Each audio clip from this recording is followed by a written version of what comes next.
Yo, what's good, family? Yo, quick question. Why is it that our whole life we've been told to man up? I mean, just man up. No matter what the situation is, death in the family, man up. One of the homies, man up. Break up with your girl, man up. Just trauma, man up. However, we've never been told what to do when a man's down. Let's talk about it.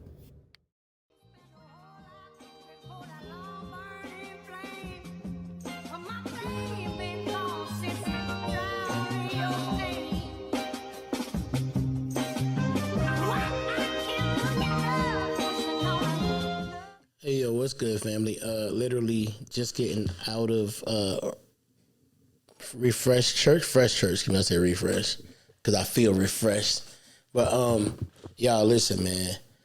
I gotta say this, like, it's so dope to be a part of a body that is A, relatable, B, reliable, and 3, I think refreshing and feels like family. Like that's fam.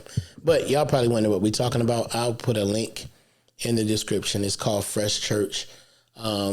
We meet via Zoom. It's something very new and very dope, man. It's just so new. You don't have to be from this area. Matter of fact, it's people from Houston.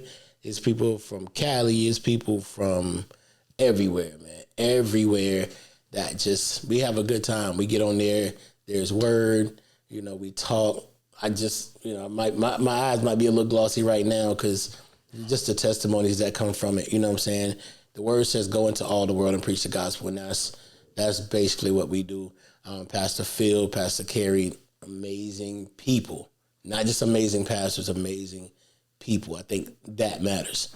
And it's a blessing to be able to just walk through this life with them. To do this walk with them is really amazing. Me and my wife, we get a chance to share every once in a while, which is dope. But even if we never get a chance to share, the fact that we get to be a part is amazing. Like, it really is. So with all that said, I know I did a talk via Instagram, Facebook, wherever you saw it. And I wanted to touch on that topic. The topic was, why is it that in life, I've heard it, you've heard it, whereas I would say as it relates to men, but you start hearing it as a boy, that it's okay, like, hey, just man up, bro.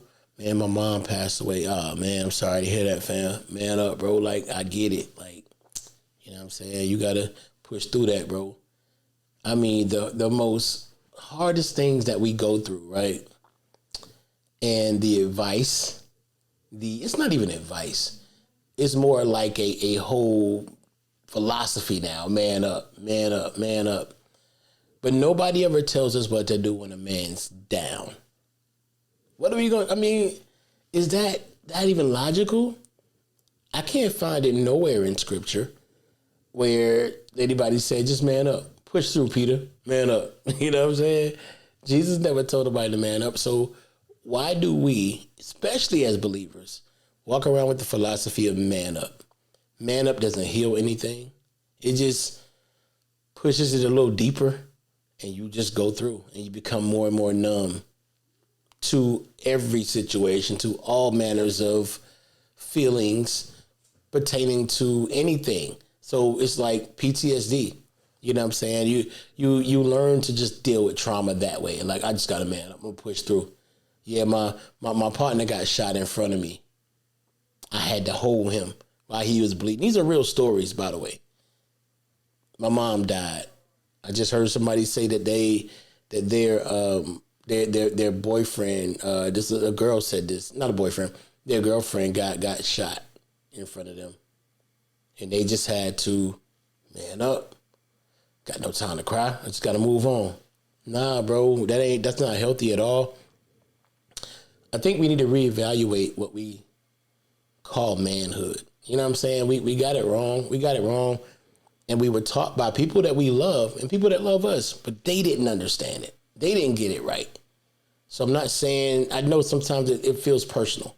I'm not saying that they intentionally taught you wrong, but wrong is wrong, right? I mean, it's wrong. Either way you look at it.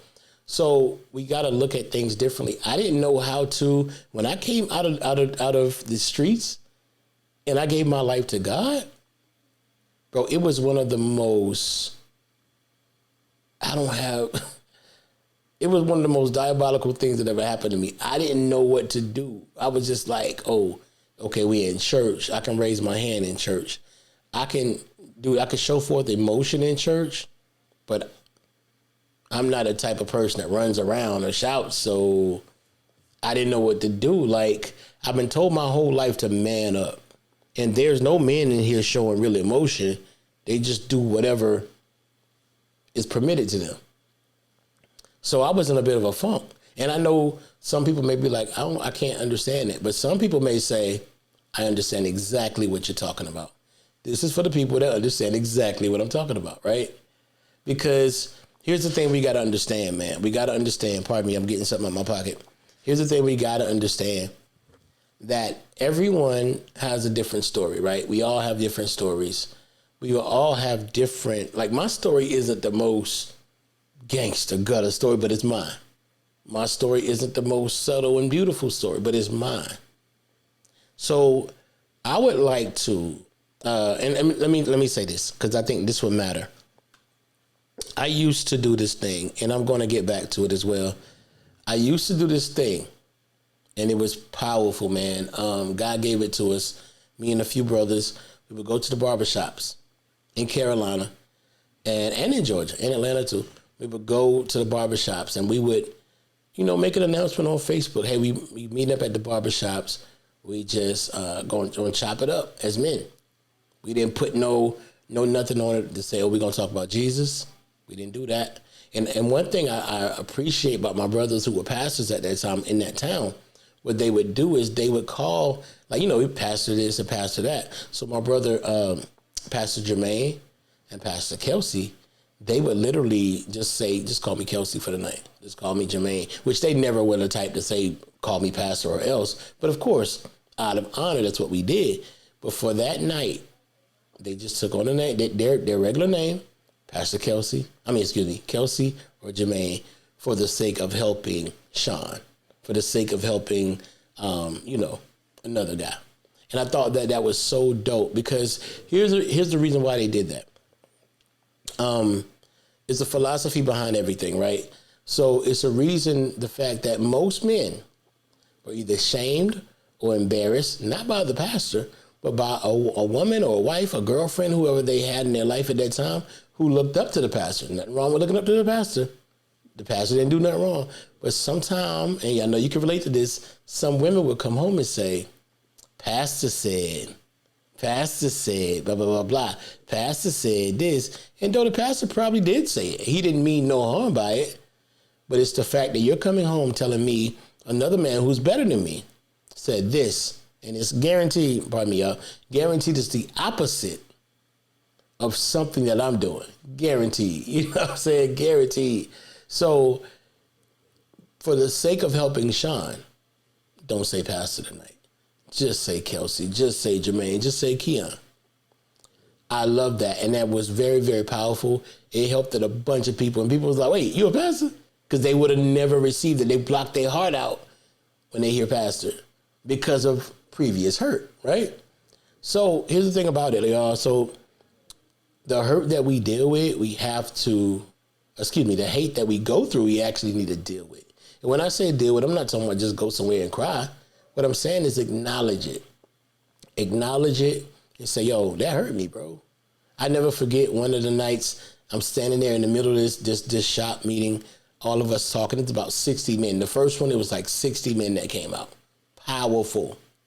60 men come out.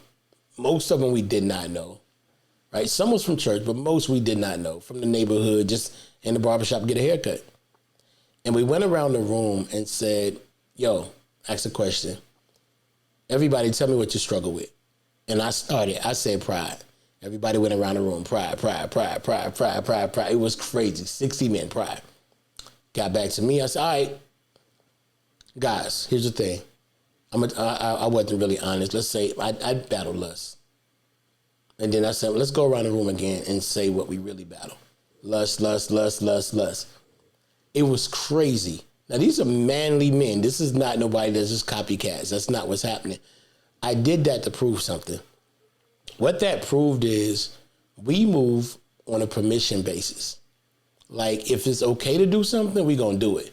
If this is as vulnerable as I can get right now, all right, cool. He just gave me permission to say that because he battled lust too. All right, cool. What you're not asking me is, did I cheat on my wife? What you're not asking me, did I cheat on my girlfriend? I can safely say lust.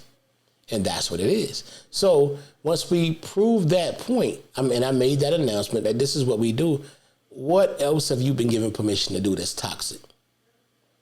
Let's be honest. When you're a little boy, I know my story. When I was a little boy, my uncles who I loved, I pretty much idolized my uncles. When I met them. When I would come around, they would say, hey, boy, how many girlfriends you got? How many girlfriends you got? And I would be like, 4. I ain't no girlfriend. But, as a kid, you say anything to make, they'd be like, okay, high five. What does that communicate? This is what a man does. If you're a man, you got 4 girlfriends. Let me show me how your big muscles. You're going to do this. If you're a man, you got to have big muscles. That's a man, right? What else? I mean, the things that you're taught to be applauded. And so you got people who, let's be honest, not just men, women too. What career are you in? Well, it may just be a job that you just tried and somebody told you you're good at it. So you stay with it because you're good at it. We all like applause. So it's about whatever you're good at. I knew a brother, and I'm going to say this, I knew a brother who was a football star. Amazing football player. Amazing. Not many people could touch him locally. Couldn't touch him.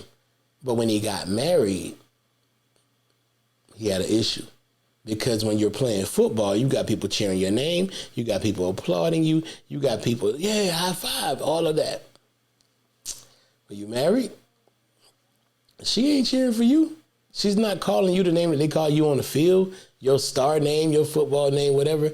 She's calling you by your first name. She's calling you by that name, and she's like, why these dishes ain't done? Or is the mortgage paid? Or is all... And if you live by the cheers, sheesh, you probably die by the fears. I'm just saying, because you haven't been taught to really just deal with life. You've been still trying to man up. And it's hard to, man up philosophy is one-sided and it's a dead end there. All I'm saying to you fellas is, when it comes to life, we got to be able to address our emotions. I'm not saying be overly emotional, overly sensitive. Nobody likes that. But we got to be able to deal with it. We're going to bring these talks back. We got to. I already got a few barbers. My boy PJ, shout out PJ. But I got a few barbers who I know will be down with that. And with that way, we can all get in a room. And if not get in the room, we can talk about things that the world may say is not okay to talk about. We may be able to say, hey, bro, like, honestly, I love my wife, but when she says this, dog, that hurt my feelings. It takes a man to say something like that. I told my wife one time, and she knows I share stuff like this all the time. One day I was just mad. We said something. It wasn't like she said nothing wrong. We had a conversation, and the way she said something reminded me of something growing up. And I told her, like, we at that time, when you go by the philosophy, happy wife, happy life, which implies the husband's feelings or whatever doesn't matter. It's just happy wife, happy life, pardon me. And we don't do that here. We do happy spouse, happy house. You know what I'm saying? But, I just feel like when it comes to these things, you got to be able to deal with it. What was I talking about? I said my wife. When she said something that hurt my feelings, we were riding to church. On the way to church, y'all, I'm riding to church and I'm just quiet. Y'all know when your husband's in quiet mode and you're like, why won't he talk to me? He's trying to preserve you because I want to explode right now. Nothing crazy, but I just want to say what I want to say, but I got to preserve your feelings. So my wife, I knew it was the Holy Spirit because she ain't never did this before. She said, baby, what are you feeling right now? I said, you don't want me to tell you that. She said, no, tell me what you're feeling. She said, if you tell me what you're feeling, I promise I won't respond. I was like, oh, no, bro. But I didn't say nothing crazy. But what I did say was, honestly, I feel like you love me, but I don't feel cared for. Somebody just felt that already right there. I feel like you love me, but I don't feel cared for. My wife is not a dominant woman at all, because I wouldn't be with a dominant woman. My wife is a loving woman, but sometimes the way she said something that day was like, dang, I didn't feel like you cared for me with that comment. And it was the way that we've been taught how marriage goes. It's not often that you see a healthy marriage, right? And so you got to be able to deal with this. I didn't want to make this long. I'm looking at the time now. It's 15 minutes. I don't want to make this too long, but we got to tap back into man down. That's what we're going to call this. This is just off the top. I just thought about it. We're going to call it man down. We got to continue to talk about it. But guess what? I got to finish this part. When she said she wasn't going to respond, I told her, I said, I don't feel cared for. And she did not respond. Then later on, I'm like, okay, you got to say something. So I said, what do you feel about that? She said, well, I didn't understand at first, but I asked the Lord to help me hear your heart with that. And she said, I probably wouldn't feel cared for either. Because we as men, a good man cares about his wife's feelings. So we don't say things sharp, right? We don't say things as sharp. For the most part, most men are going to be quiet and more reserved. I ain't going to say, I'm going to mean what I say, but I'm not going to hurt your feelings with my words. That's not what I'm trying to do. So sometimes women can say, blah, blah, blah, and walk away. Because for whatever reason, I'm going to leave it like that, because I almost said something. For whatever reason. But we have to be able to understand that happy spouse, happy house, right?